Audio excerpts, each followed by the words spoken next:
Sheel, it's a pleasure to have you. Thanks for having me. Okay, young entrepreneur, young investor on the Forbes list. There's a lot of accomplishments, and you're also a JD. Yes, you found that out. So, having gone through this churn, now you're focusing on innovation entrepreneurship.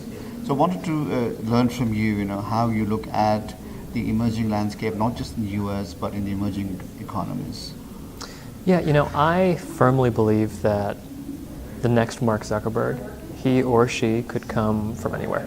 They don't have to be from Exeter or Harvard or, Stanford, and they don't have to live in Silicon Valley. And so what I do is I spend about half my time focused on finding the best entrepreneurs outside of regions that traditional venture capitalists go. So most VCs say, we only want to invest in companies that are within 20-mile radius of where I live. I don't care about that. I mean, for me, I think you can have a great entrepreneur in Lagos, you can have a great entrepreneur in Bangalore, you can have a great entrepreneur anywhere, and I spend a lot of my time looking for that person or people. What do you look for when you say you're looking for that person? Because the access is still limited, although we call it as a cliched word called phrase rather, it's a flat world. Yep. But it's only flat to a certain extent. But beyond that, there are still challenges. Yeah, I mean, I believe talent is universal, but opportunity is not. So you're right that there are challenges in other places that aren't necessarily challenges here. But I would argue that the talent is of equal level and of equal capability. So the challenges are ones that great entrepreneurs overcome, whether it's political challenges or economic challenges or access to certain technology, whether it's Wi-Fi connectivity. The best entrepreneurs find a way, and those are the ones who I try and find. Because if you can't overcome simple, what may seem simple, what may be complicated challenges, then how are you going to build arguably the hardest challenge of them all, which is a company, And when you're starting a company, everything is against you. Often, big companies don't want you to exist. You don't have that much money, and so it's hard to hire employees. Sometimes the government might not even want you around, depending on the type of company you're building.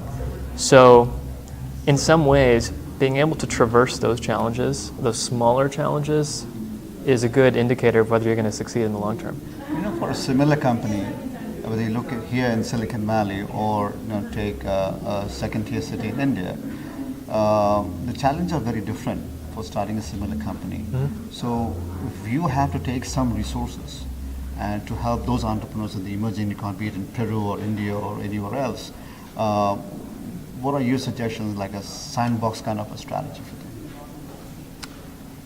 them? I think if you're an entrepreneur in tier 2 cities, so let's say Jaipur, in India, what do you have access to and what do you not have access to? So you have access to the internet, right? It might even be faster than here. If you have access to the internet, you have access to all the learning material. Right. So you have that. So then the next question is, do you have access to the mentorship and the capital?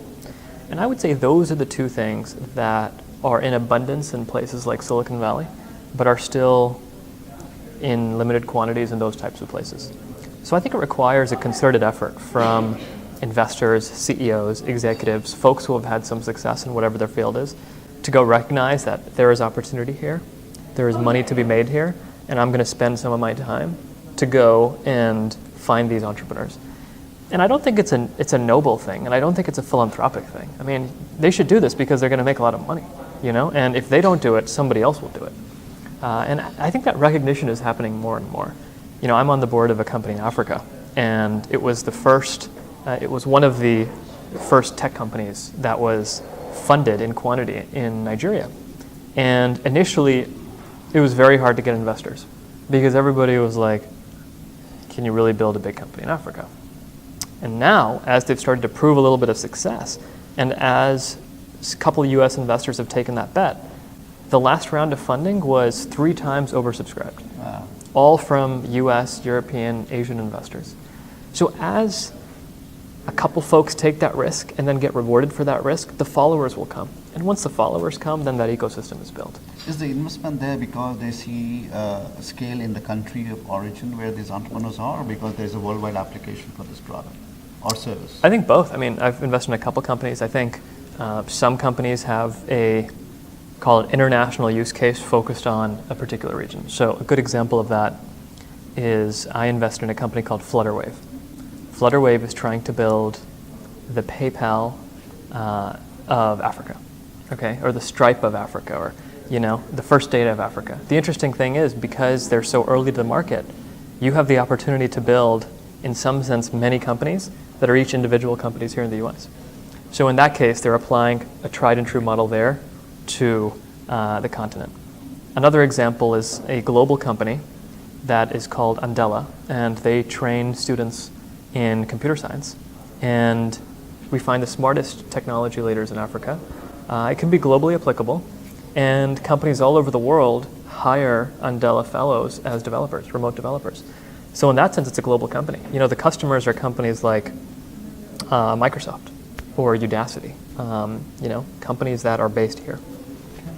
Thank you. Appreciate that, and wishing you all the best. Thanks for the time. Appreciate it.